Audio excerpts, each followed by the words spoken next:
Gəlin bugün bəşər tarixinin ən qaranlıq, ən mürəkkəb dövrlərindən birinə səyahət edək. İkinci Dünya Müharibəsi. Bu müharibə təkcə sərhədləri yox, bütün insanlığın taleyini dəyişdi. Və biz bugün təkcə böyük strategiyalara, tarixlərə və generalların qərarlarına baxmayacağıq. Yox. Biz həm də o böyük rəqəmlərin arxasında gizlənən insan hekayələrinə, o dövrün dəhşətlərini yaşayanların fərdi faciələrinə baş vuracağıq. 70 milyon. Bir anlıq bu rəqəm haqqında düşünək. Bu sadəcə bir statistika deyil, bilirsiniz, bu 70 milyon yarımçıq qalmış həyat hekayəsi, 70 milyon puç olmuş arzu deməkdir. Müharibənin o inanılmaz miqyasını anlamaq üçün məncə ilk növbədə bu rəqəmin o soyuq ağırlığını hiss etməliyik.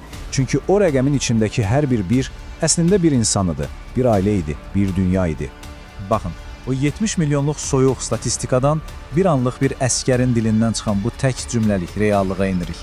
Bura yer üzündəki cəhənnəmdir. Bu bir neçə söz əslində müharibənin bütün o mürəkkəb strategiyalarını, siyasi oyunlarını bir anda üstündən xətt çəkib çılpaq həqiqəti ortaya qoyur. Elə bizim də bugünkü söhbətimizin əsas məqsədi budur.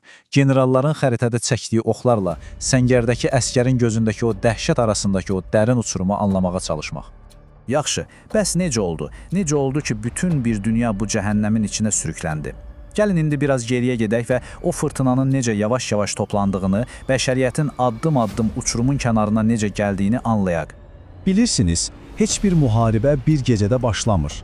Bu, sanki illərlə yığılan barut səlləyinin sonda partlaması kimidir. Birinci Dünya Müharibəsindən sonra Almaniyaya qəbul etdirilən o alçaldıcı Versal sülhü, sonra bütün dünyanı sarsıdan böyük böhran və milyonlarla insanın ümidsizliyi və təbii ki, bu ümidsizlikdən bəslənən Hitler kimi totalitar liderlər.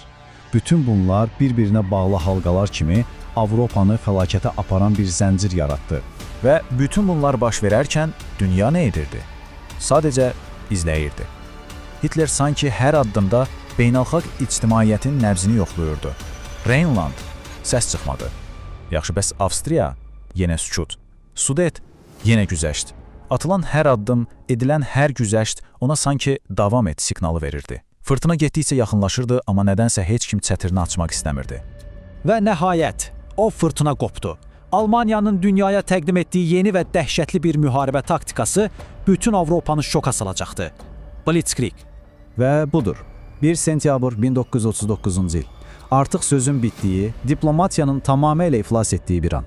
Silahlar danışmağa başlayır. Almaniyanın Polşanı işğalı ilə dünya artıq geri dönüşü olmayan bir yola qədəm qoymuş oldu. Blitzkrieg, yəni ildırım müharibəsi, bu sadəcə sürətli bir hücum deyildi əslində. Bu, daha çox ölümcül bir orkestra bənzəyirdi. Təsəvvür edin, səmada Stuka bombardımançıları dəhşət saçırdı. Yerdə isə Panzer tankları düşmən xətlərini dəlib keçirdi. Əsas məqsəd təkcə düşmənin ordusunu məhv etmək deyildi. Əsas məqsəd onun iradəsini qırmaq, onu tam bir psixoloji şoka salıb iflic vəziyyətinə gətirmək idi. Nəticə dəhşətli dərəcədə təsirli idi.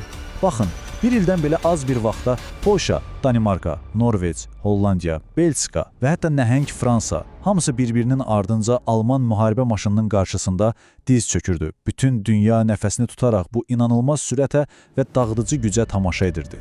Yaxşı, bütün bu xəritələr, strategiyalar, ildırım sürətli işğallar. Bəs bütün bunların mərkəzində dayanan o adi əskər üçün bu nə deməkdir? Həqiqətən cəbhə xəttində nə baş verirdi? Gəlin indi xəritələri bir anlıq kənara qoyaq və müharibənin səsini birbaşa səngərlərdən dinləyək. İndi isə gəlin 1945-ci ilə Şərq cəbhəsinə gedək. Müharibənin demək olar ki, sonu gəlib. Amma ən qanlı, ən amansız döyüşlər məhz burada gedir. Bura, sivilizasiyanın bütün qaydalarının unudulduğu bir yerdir.